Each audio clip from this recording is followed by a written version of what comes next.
Yeah, hello. My name is Thorsten Hapke, and I will lead you through the presentation. Oh, I'm already at the end. Sorry. Spoiler. And so it's about SAP application data, bringing SAP application data into SAP BTP for analytics and machine learning.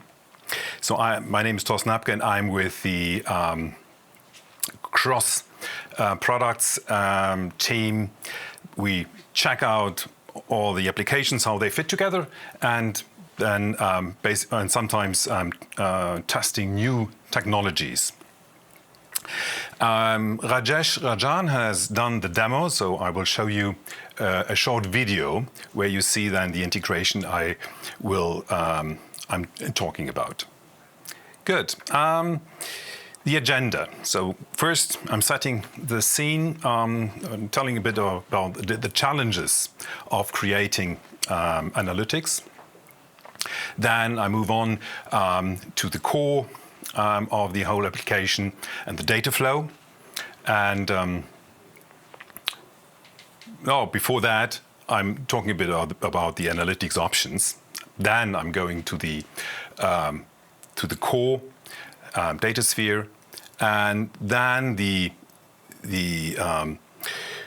number crunching part. I will also show you what we are offering to you, and finally, I will give you a short glimpse into what we are testing in the lab, and then I'm summarizing the presentation. So the value journey. So with analytics, you first have to collect all the data from all the different technologies and store the data in a central place, data lake, HANA database, and then you are doing the modeling normally before you then create the charts and the graphs. And sometimes you have more data. Usually you need to process the data, to massage the data, aggregate the data, because we more and more have very big data, and therefore we need a big data processing application. So that is what we have, but we have a lot of challenges to create the value. And as I said, we have so many technologies, and collecting and preparing the data is more cumbersome. It takes far more time than originally planned normally. Finally, you have the data. You need to govern the data. You need to see, okay, what kind of data do I have? What is the replication status, and so on. But you also need the semantics of the data. So normally you lose the data when you grab the data or collect the data, but this is very important. You should know what kind of data you have, what is the original data model of the data. This is something you normally lose, but it's very important. Otherwise, you could not really create the final charts. And yeah, so these are the challenges. But in the end, the value is in the charts, and the business managers and the decision makers, they really like to see the analysis, nothing more. So, and you sometimes, when I discuss with, I've discussed this a couple of years ago with a partner, and he said there is a certain fatigue with his customers because there is so much cost, and the value is questionable. And this is what we try to address with our solution. So what kind of analytics do we have? So we have the one type is the embedded application, the embedded analytics. So each application in SAP could offer an analytics solution. So, but this is limited, of course, to the data within this application at hand. And we also have the enterprise analytics, where you can then combine data from different applications. But the enterprise analytics definitely needs a modeling tool. So you need to arrange the data. You need to aggregate the data. You need to process the data a bit. And for that, we have DataSphere. And here you do the modeling.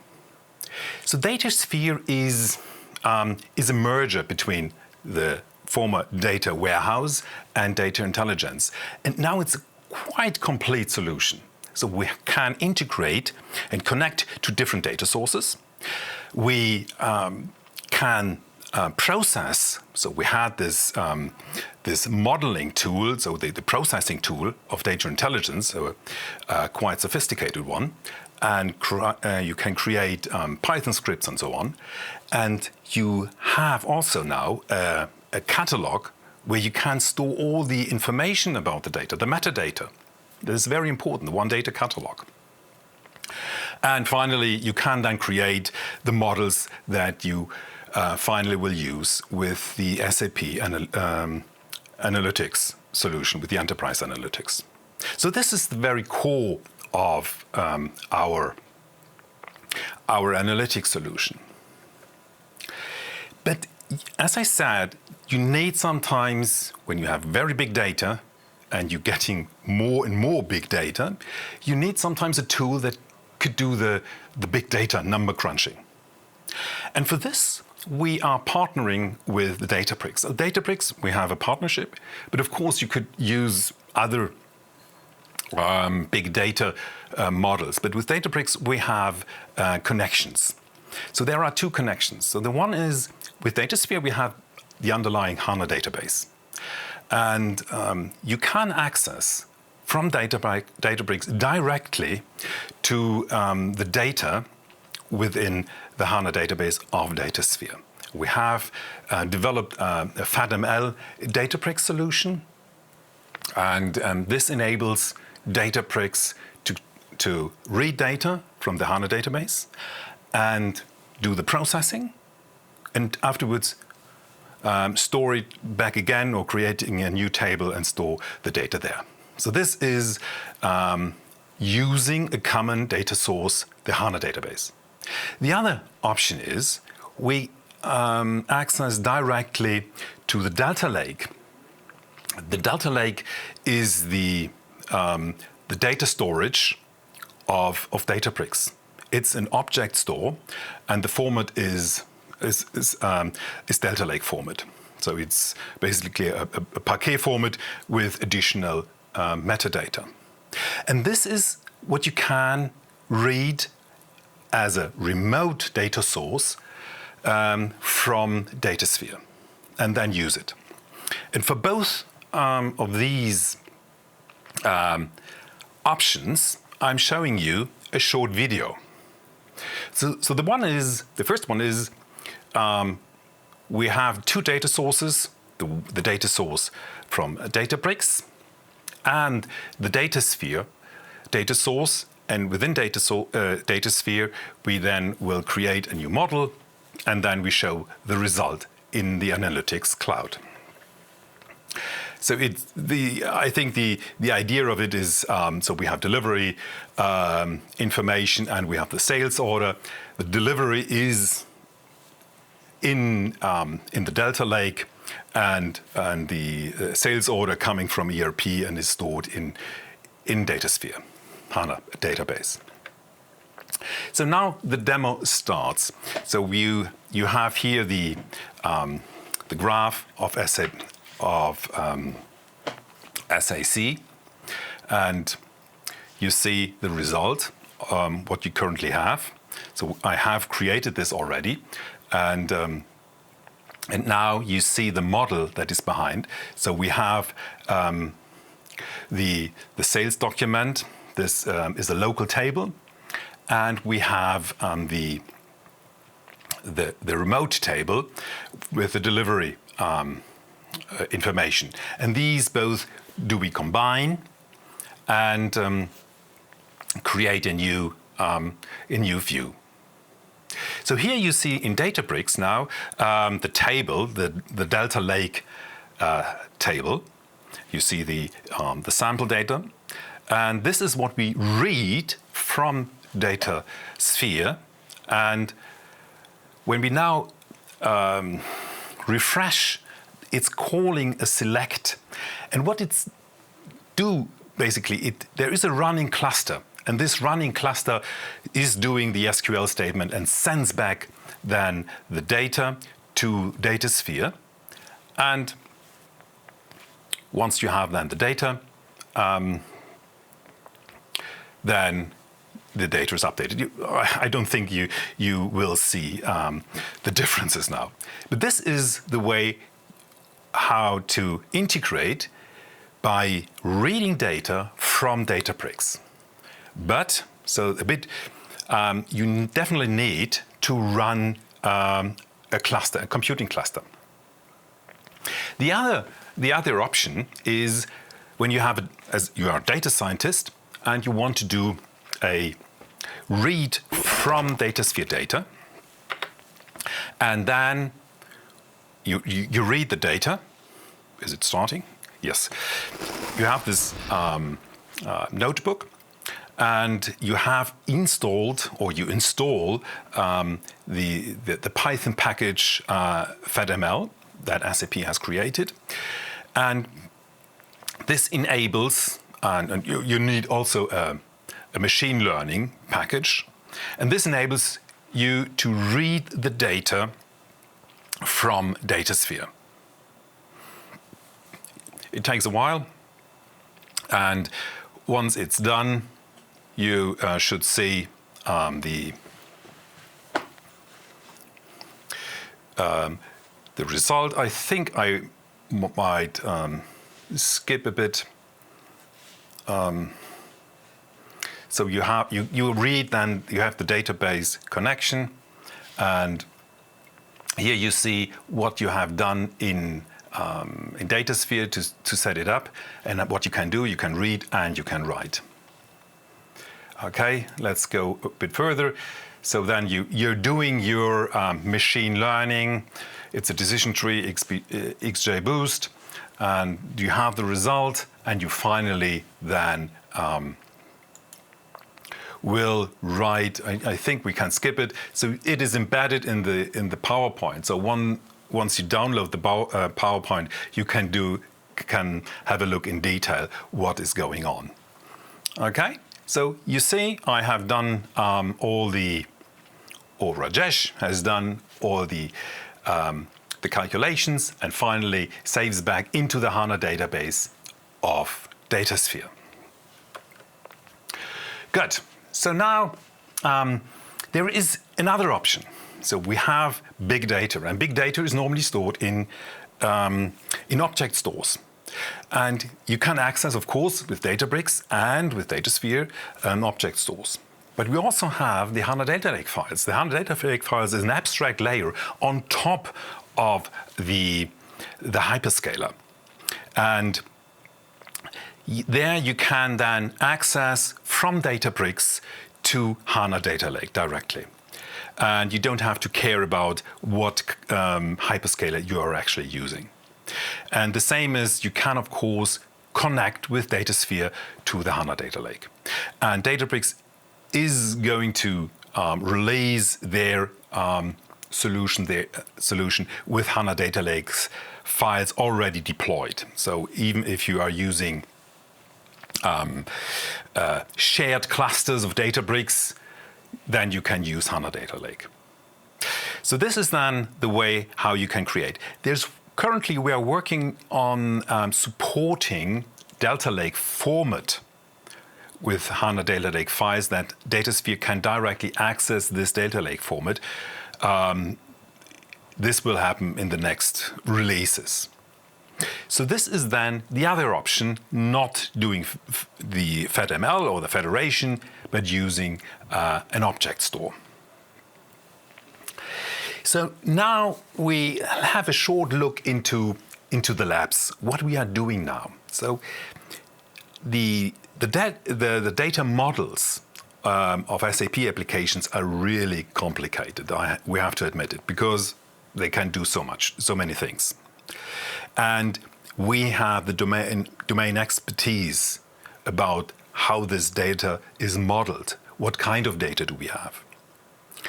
And of course, this data, we have to protect the data. We have a lot of security with all the applications in these SAP applications. And what we started now is a data product initiative. So we are defining, or each of the line of businesses like SuccessFactors or Fieldglass or formerly known or Ariba or CRM, they defining products. They think what kind of data customer would like to have, maybe in a dialogue with customers, and then produce data packages. And these data packages consist of two parts. So the one is the actual data. This is the data set and the API. And the other one is the metadata. What kind of data do I have? And this data is stored in a specific format, in the open resource discovery format. So these two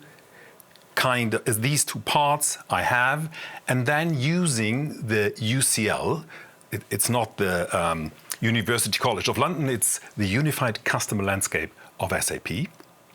And there you match the source, the data product, with the consumer. So in this case, for example, DataSphere. And this should be very easy and should then figure out how all the security should be mapped and everything, so that finally, that's the idea, that you can use the data within DataSphere and all the data.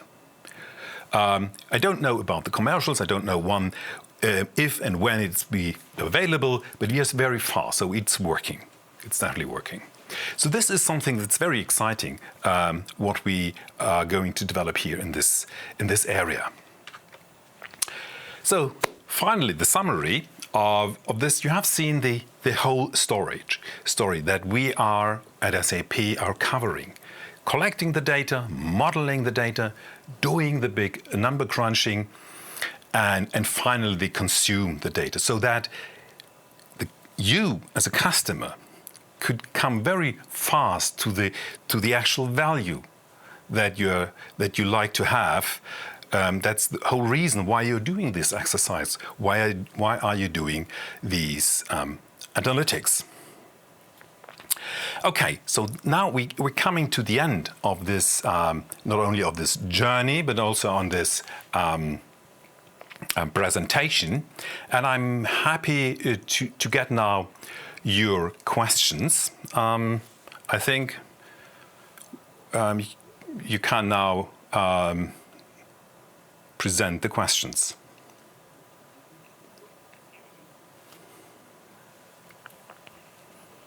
Okay, so I'm seeing right now Power BI. This is Power BI is a Microsoft solution, and you can replicate data, of course, into Microsoft into Azure, but that would then skip all the other value chain of our analytics solution. So what I've learned is there are a lot of data scientists who are working with Power BI, and that's the reason why they want to dump the data into an Azure Data Lake. And the second question is, how is repeating data such as multiple drawing files with same name, different status and version is carried to SAC? I'm not sure I really understand the question. So what we have is we create the model, and this model is then exposed to SAC, and you have all the freedom to create your names. So, okay, popping up a lot of other questions. So why not use DIC for Python notebooks? Why Databricks? So you don't need to use Databricks. So you can also use another data lake or an object store and use. You need, I think, Spark is unrivaled, and then you kind of use, of course, other notebooks. But we have partnered with Databricks, and it's very easy to do this because everything is more or less, predefined, and it's working. But you can do it. You can do it. So there is no restriction. Where should I start? Analytics, Datasphere. What do you suggest? So you can do both in parallel. So analytics is an easy tool, and so you can see how analytics works, the SAP Analytics works, and then Datasphere. There you mostly do much more effort into it. So to do the modeling, to get the data, and so on. So as I said, so the Datasphere is the core, and you have to decide, okay, do I want to run this core, and then SAC is the normal complementary solution.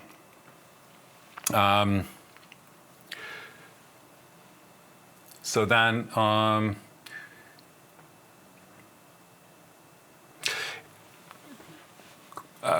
QuickView, I haven't seen that there is any plan to support QuickView.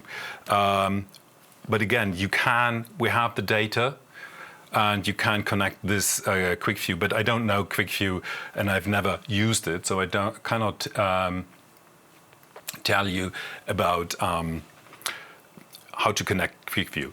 Snowflake is the question. So Snowflake is, let's say, another solution.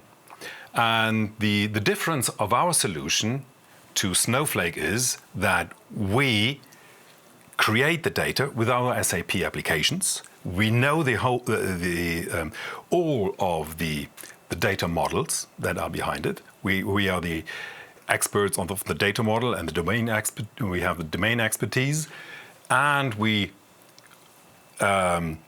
provide this information into Datasphere and the data, and there you can do the modeling. So with Snowflake, you have to do it by your own. You have to keep all the semantics, and you have to do the modeling. So it's creating the same, but of course with Datasphere. This is an SAP application, and it works seamless within our landscape.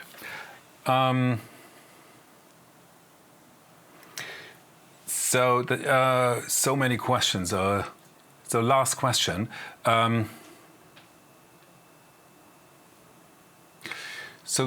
don't see any question that I haven't answered yet. I think that's then. I say many thanks. I hope you have enjoyed this short presentation as much as I have. And you can contact me or SAP for further questions. I think if I missed some of the questions, they will be answered afterwards. So many thanks and bye.